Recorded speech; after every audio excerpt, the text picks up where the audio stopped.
Hello mga ka-wiggles giggles. Ito ang aming mid-year 2024 ganap-ganap. So ito yung graduation ng aming Yana, baby Yana. We're very proud. Tita is very proud of you.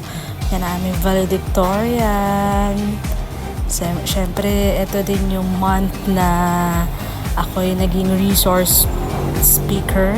Yes, sa isang event, work-related. So, first time in a long run. So, ang tagal bago nag-public speaking ulit.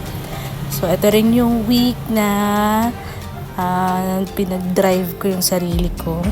Kasi walang choice at may lakad si Je. So, bumalik pala ulit muna dito. So, okay. Ito yung aming aking presentation. So, yun lang about corruption. So, no to corruption. And picture. Sayang i-delete para may memories ba. Ayan. So, balik tayo dito. Ito yung event ko naman sa Okada. Ako yung nag-represent kay boss. So, first time ko mag-drive mag-isa. Papuntang Okada for an event. Ayan, 50th anniversary ni Marina. So, na-invite yung company namin. And ako yung nag-represent sa company namin. So, ito yung food. Na-enjoy ko lang yung presentation ng food nila. So, ayan. Parang ano ata yan? Beef ba yan? Or parang pork? So, ito yung dessert nila na parang leche flan. So, ayan, nag-picture kami kay DOTR Secretary, saka kay Marina Administrator, sorry. So, ayan, ito naman yung aking sundo. Ay, hinatid lang pala ako para may magpipicture sa akin. Iniwan lang ako after. Ayan, so sa Okada to guys. Matagal ko na bago nakabalik ng Okada. So, it's been a while. Madami ng changes. Madami na rin shops, kainan. So, ang ganda na niya palang puntahan. So, siguro some other day, baka mag-visit kami doon ni Je just to have dinner or lunch. Ayan. So, yan yung mga pictures. Tapos, ayan yung gabi. Gandang-ganda pa ako sa sarili ko. Diba? Pak!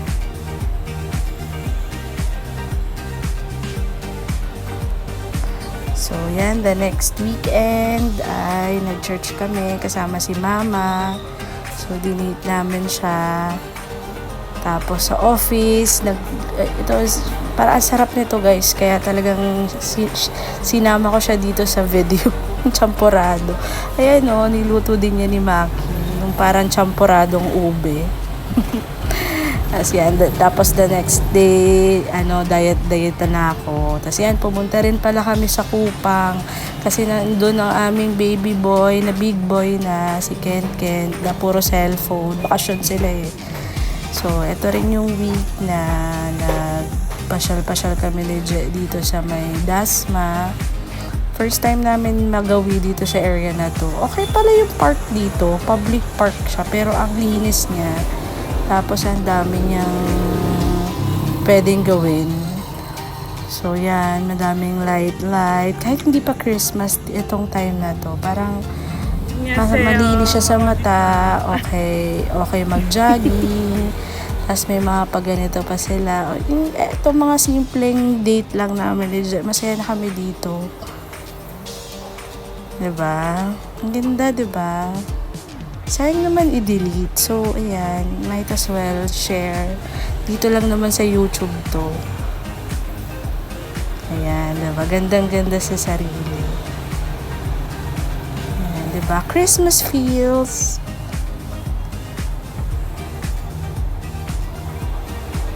Ayan, tapos meron pa silang mga ganito yung flowers sa Cebu. Yung napuntahan namin, 1,000 roses. Para LED flowers.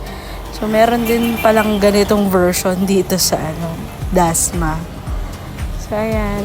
Nice place to unwind dun sa area na to, sa may Congressional Road to. So actually kakain lang dapat kami dun sa nakainan niyang kainan before. So gusto niya akong dalhin dun. Tapos malapit sa parking. Sabi ko, sige nga, pasok tayo dito. Yes, ayun, ang ganda pala dun. So not bad pag nagawi kayo dun. So ayan, kumain kami dito sa parang bar sa taas. Ano nga ba to? Tipsy Cow. Ayan. Diba? Ayan, Tipsy Cow nga. Dati may nagpa-perform doon dyan. Nung time na yon parang wala masyado. Kasi ayan, napadpad yung zero electricity bill namin. First time namin magkaroon ng electricity bill dito sa sa Fifi Town, sa Pacific Town. Tapos yan, nanood kami ng The 8 Show. Tapos yung electricity bill na yon zero. Grabe, diba? So, ayan, kumain din kami ng pares. Grabe, nakagutom naman to. Ito yung pares sa may Bandaluyong sinundo ako ni Jay. So, ayun lang. So, ang sarap ng mid-year namin bago yung gastos. Ayan, mahaba pa yung kuko ko, yung buhok niya. Tapos, ito naman yung treat namin sa valedictorian. Kasi yan, malinis na ulit yung kuko. Ready na for the next vlog. Bye! Wiggles out!